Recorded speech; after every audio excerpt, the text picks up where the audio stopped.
Welcome to Restricted Practice Authorisation Panel Member Webinar Series. The webinar series has been developed for National Disability Services and funded by New South Wales Department of Family and Community Services, Ageing, Disability and Home Care, also known as ADAC. The webinars are based on training rolled out in New South Wales by National Disability Services, also funded by ADAC. Disability Services Australia delivered the training and have also assisted National Disability Services in the development of the webinar series. The webinar series focuses on the operational requirements of the Restricted Practice Authorisation mechanism to ensure consistent understanding, implementation, monitoring and accountability for practice and outcomes. Restricted Practice Authorisation is also known as RPA. The webinar series is targeted at behaviour support practitioners, clinicians from other disciplines such as speech pathology, occupational therapy, and senior staff within organisations with relevant experience and/or qualifications who can participate in or oversee an RPA panel. This is the third of 4 webinars in the series and focuses on the highlighted dot point RPA panel members, practice and checklists. The remaining dot points will be discussed in additional webinars. A workbook can be downloaded from the NDS website to provide further information. This webinar focuses on RPA panel members, practice and checklists. Content includes RPA panel members, RPA panel in practice, demystifying the jargon, and RPA panel checklists. RPA panels consist of a panel convener, panel member, and independent member. The panel convener should be a senior person with extensive experience and knowledge in good behaviour support practice.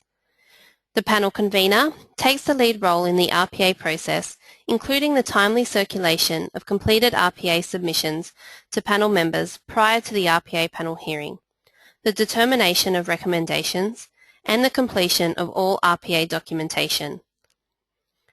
The panel member is usually a senior member within the service who understands the RPA process and is in a position to make operational and/or resource decisions within the organisation. The independent member is an objective observer during the RPA panel process and should be a person external to the organisation or agency. Their role is to contribute to the RPA panel discussion as required. Additional members may be invited to participate in the RPA panel as required. When submitting an application for restricted practice to the panel, the submission should be accompanied by relevant documentation and submitted to the panel convener. RPA submission templates RPA 1 and RPA 2 are designed to guide the behaviour support practitioner through the information required. These templates can be downloaded on the ADAC and NDS websites.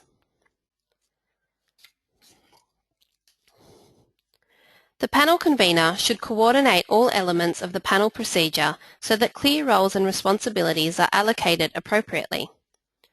For RPA panels to operate effectively, good meeting practices should be employed, some of which include preparing prior to RPA panel hearing to ensure all required RPA paperwork is available, and screening each RPA submission for irrelevant or unnecessary documentation prior to circulation to panel members. Further examples of good meeting practices and other useful strategies are listed in your handbook.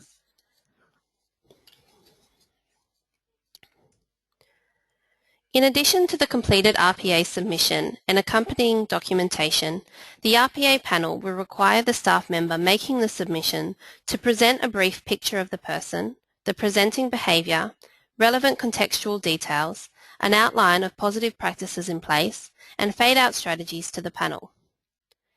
An RPA panel hearing invites input from the practitioner who has recommended the practice strategy, a key worker for the person, and the service manager.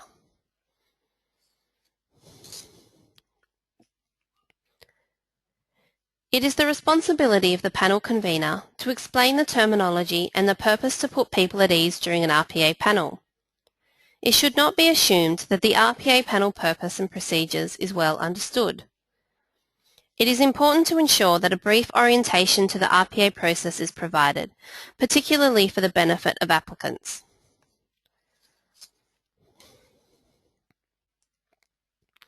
RPA panel checklists guide review of RPA submissions, enable RPA panel members to readily locate evidence within RPA submission documents, and address the inclusion or omission of work practice elements in the documented strategy. Completion of the required RPA checklists is a mandatory requirement for an RPA panel. Completed RPA panel checklists may inform work practice improvement within organisations. However, support plan and strategy must still be considered in the overall context of good behaviour support work practice. There are 5 RPA checklists in total, and the checklist to be completed depends on the restricted practice being recommended. For example, if a submission was put forward for psychotropic medication PRN, checklists 1 and 5 would be completed only. An outcome summary form should also be completed for each submission put forward. Templates of the checklists and outcome summary can be found in your workbook, as well as important points to consider when completing these checklists.